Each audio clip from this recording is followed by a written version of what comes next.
Transcription, translation, and translocation.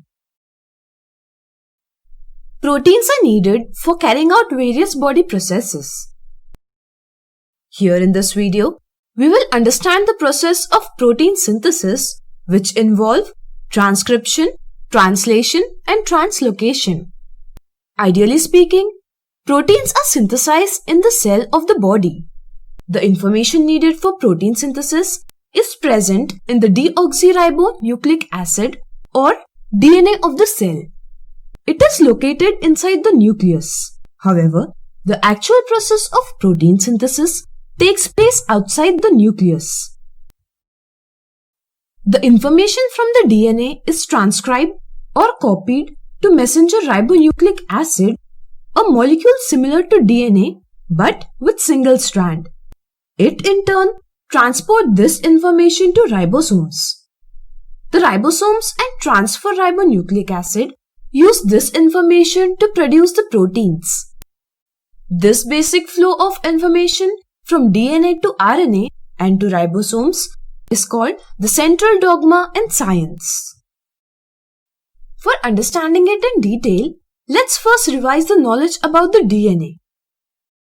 A DNA is a long molecule consisting of two strands that form helical structure like a twisted ladder. This structure is known as double helix. DNA is a cookbook of the cell which consists of thousands of small segments, some of which stores the recipes to produce proteins. Such segments are known as genes. It is made up of sugar phosphate backbones with pairs of nitrogenous bases. Adenine always form pair with thymine, and likewise cytosine always form pair with guanine. The basic structural unit of DNA consists of phosphate group, 5 carbon sugar and one of the 4 nitrogenous base and is called as a nucleotide. With this basic knowledge, let's understand the 3 processes. Initially, an enzyme called RNA polymerase acts on DNA and unwind it from the starting sequence to be transcribed or simply copied. The enzyme takes only one strand as template and produces its complementary strand. The unusual thing here is the formation of base uracil instead of thymine.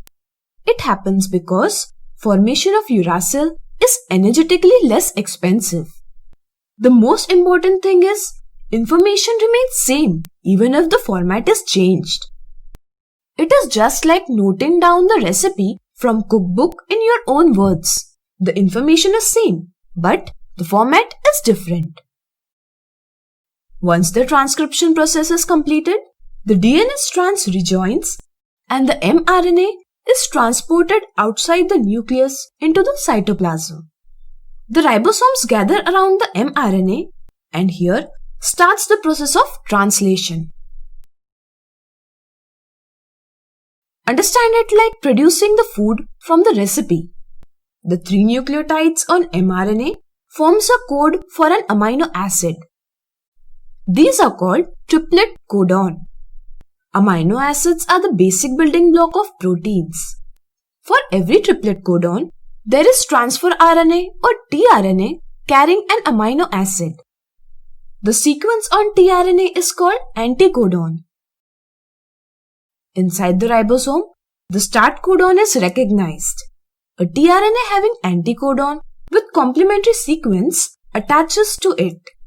Likewise, the next tRNA attaches to next triplet codon. The ribosomal ribonucleic acid or rRNA present in ribosome binds the amino acid brought by the 2 tRNAs with peptide bonds.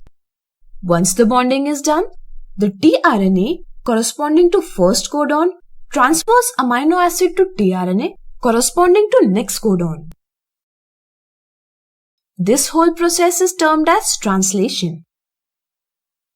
The ribosome moves in forward direction on mRNA by a distance of 1 triplet codon so as to repeat the translation.